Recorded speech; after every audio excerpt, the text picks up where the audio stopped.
Friends, ഇന്ന് നമുക്കൊരു തൈര് കറി ഉണ്ടാക്കാം. അതിനായി ഒരു ബൗളിൽ ഈ സ്പൂൺ ഒരു 6 സ്പൂൺ തൈര്, കട്ട തൈര് എടുത്തിട്ടുണ്ട്. അത് നമുക്ക് ഉടച്ചൊന്ന് ലൂസാക്കാം.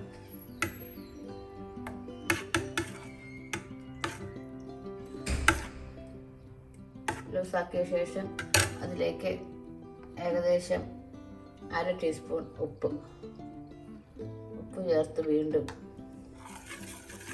ഒന്ന് ഇളക്കാം.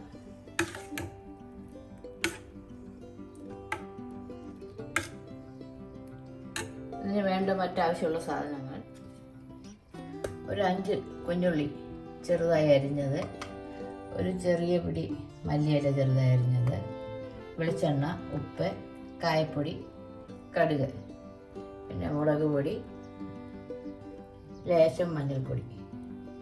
ഇത്രയും മതി ഈ കറിക്ക്. ഇത് വളരെ പെട്ടെന്ന് നമുക്ക് ഉണ്ടാക്കാം.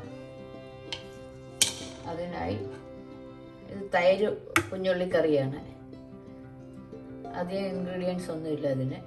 ആദ്യമായി തൈരിലായിട്ട് നമുക്ക് ഈ കുഞ്ഞുള്ളി ചേർത്തൊന്ന് മിക്സ് ചെയ്യാം.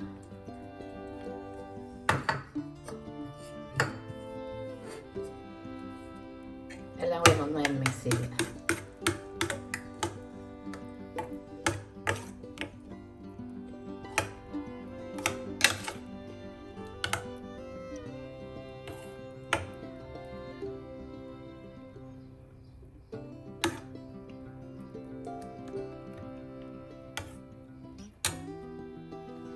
ഒരു പാൻ അടുപ്പിൽ വെച്ച് സ്റ്റവ് കത്തിക്കാം. പാൻ ഒന്ന് ചൂടാകട്ടെ. പാൻ ചൂടാകുമ്പോൾ ഏകദേശം 1 ടീസ്പൂൺ വെളിച്ചെണ്ണ ഒഴിക്കാം.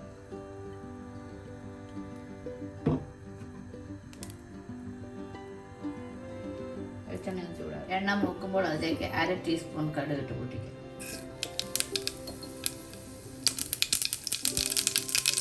കടുക് പൊട്ടി കഴിയുമ്പോൾ അതിലേക്ക് 1/4 ടീസ്പൂൺ മഞ്ഞൾപ്പൊടി, 1/2 ടീസ്പൂൺ മുളക് പൊടി, എല്ലാം കൂടി ഒന്ന് മിക്സ് ചെയ്യാം.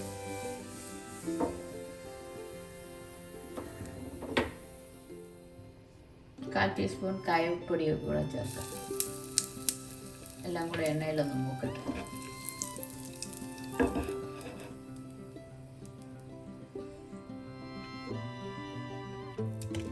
എല്ലാം കൂടെ മൂത്ത ശേഷം നമുക്ക് കറിയിൽ തണുത്ത ശേഷം കറിയിലോട്ട് മിക്സ് ചെയ്യാം. കടുക് വറുത്തെല്ലാം തണുത്തിട്ടുണ്ട്. ഇനി നമുക്ക് കറിയിലോട്ട് മിക്സ് ചെയ്യാം. എന്നിട്ട് നന്നായി ഒന്ന് മിക്സ് ചെയ്യാം.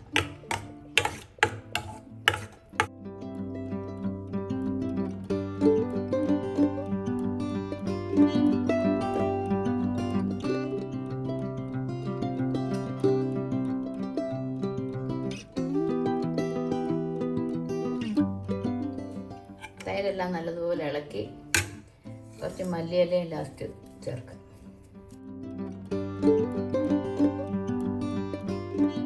അതും കൂടെ ഒന്ന് മിക്സ് ചെയ്ത് തൈര് കറി റെഡി. ചോറിൻ്റെ കൂടെ കഴിക്കാൻ നല്ല ടേസ്റ്റാണ്. ഉള്ളിയും കായവും എല്ലാം കൂടെ ചേർത്തുണ്ടാക്കി വളരെ സിമ്പിളായൊരു കറി. ഇത് സൈഡ് ഡിഷായിട്ട് ഉപയോഗിക്കാം.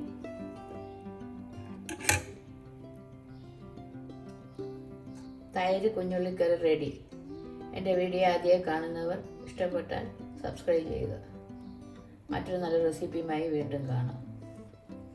ഇത് വളരെ സിമ്പിളായി ഉണ്ടാക്കാൻ പറ്റിയൊരു തൈര് കറിയാണ്. ഇത് ചോറിൻ്റെയൊക്കെ കൂടെ കഴിച്ചാൽ നല്ല ടേസ്റ്റാണ്. ചോറ്, നെയ്ച്ചോറ് എല്ലാത്തിനെയും കൂടെ കഴിക്കാം.